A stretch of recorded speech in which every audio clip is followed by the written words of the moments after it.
நிறைய விஷயங்கள் வந்து உங்களுடைய மனைவிக்கா இருக்கட்டும், உங்களோட பார்ட்னர்ஸ்க்கா இருக்கட்டும் ஹெல்த் இஷ்யூஸ் இருக்கும். அதெல்லாம் இப்போ கொஞ்சம் சரியாயிருக்கும். ஓகே. இன்னும் கொஞ்சம் ரியலைஸ் ஆயிட்டு வருது. ரொம்ப நல்லா இருக்கு அப்படின்னு சொல்லுவாங்க.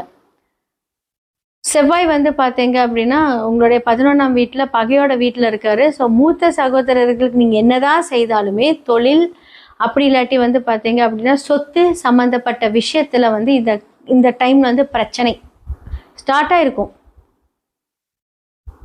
நெறைய பேர் வந்து குலதெய்வ வழிபாடுகள் போலான்னு சொல்வீங்க.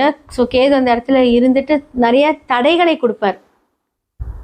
ஸோ செவ்வாய் 11ஆம் வீட்ல பகை வீட்ல இருக்கு. பொதுவா செவ்வாய் அப்படிங்கிறது வந்து பார்த்தீங்க அப்படின்னா, உங்களுக்கு வந்து ஒரு பூமிக்காரகன். ஸோ இடம் சம்மந்தப்பட்ட ஒரு பிரச்சனைகள் இருக்கும்.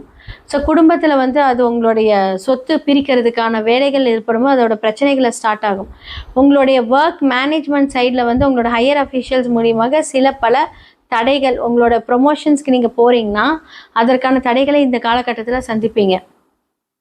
பண வரவுகள் வரும். அதெல்லாம் எந்த பிரச்சனையும் கிடையாது.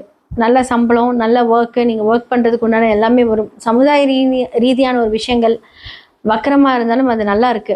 8க்குரியவர் வந்து 9க்குரியவரா இருக்கட்டும். ஸோ அந்த ஒரு விஷயத்துல வந்து எந்த ஒரு கவலையும் கிடையாது.